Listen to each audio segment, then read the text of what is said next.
reduce, and if like I think it reduced for another quarter, we'll be in a Recession, recession. yeah. What has that candidate said about making that better? I think that's sort of the question on a lot of people's minds right now. Absolutely. You know the Kanye West song, Bittersweet? There's a song called Bittersweet. That's what it feels like. It's bittersweet. We mixed feelings. But you know, like they always say, life is like a negotiation table or a dinner table. You're either on the table or you're on the menu, right? If you're on the table, you're eating. If you're on the menu, you're the one that they would eat or the one that's being eaten. And some people after this election would either be on the table or on the menu, negotiation, literally. So shout out to those who make it to the table, and sadly, a lot of people will make it to the menu. A lot of people make it to the menu. But of course, we currently have our president elect right now. But of course, a lot of people have how they think about how the process went down. What's your reaction to all of that? It's a good thing we didn't talk about innovation today. It could have been a bit better. I mean, we have every 4 years to plan in terms of strategy, structure, staffing, systems, shared values, and a lot of those things I just mentioned, they won't score over 50%. Could have done things better. Could have communicated better. There could be other things, and to a large extent, some part of it just sounded really cheesy, extremely cheesy, like very manipulative.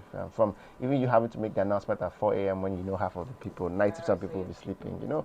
It just looks a lot more cheesy and a lot more, but hey, we're a religious country, so when things like this happen, when we're totally powerless, right? What do we say? God's will. Sadly, you go better, yeah. So I did see, which is on Business Day headline this morning, FX crisis, how next president can restore investor confidence, um, which was a very interesting headline, by the way. But I still feel like it's too early, for us to start talking about that, definitely, because they still have to go to court. They still have to sort out, all of those issues. But what are your thoughts? I don't know that it's too early. I think they've been campaigning for over a year. I think like if you're asking these questions now, then it's a failure on. It's a communication failure. It's a marketing failure. Like if this is one of the preeminent problems of our times that Nigerian people, that Nigerian businesses are facing, and people cannot look at you as a candidate and say, oh, this is the specific plan this person claims to have about that issue, then I think it's a communication failure on some people's parts. I have an interesting perspective to these things. So first things first, international community. I would say first of all, and even in all of the drama and all of the negative vibe and negative, even negative, what would I say, accusations to the president-elect, even during that, I was looking out and not one person said that he was a terrible person, one-on-one. No one person. You can talk about the identity, talk about the court cases, talk about the whatever it is you want to, but not one person said that. And for me, maybe that's even somewhere to start with. I think when people are genuinely good people, right? If someone's a genuinely good person, what it does is that it sort of creates a pleasant vibe. So one thing I've always known, and I wasn't too young in '99 to 2007, living in Lagos and having a governor like that, was he's a great negotiator. So you're in Lagos when? I grew up all the way in Lagos. Funny enough, I used to live on Bodilon, but that's not even the conversation. Yeah. It's basically saying that you have a president who's probably going to be a better negotiator than we've always had. And a lot of the challenge we're going to face is the debt crisis that Nigeria is in. Nigeria has more, the debt to GDP ratio in Nigeria is crazy. But now you can have someone who can go to the international community. Let's hope that can happen and negotiate. And we have very good grounds to negotiate debt relief. And it's happened before. When Obasanjo became president, he traveled around the world, right? Not traveling around the world for medical attention.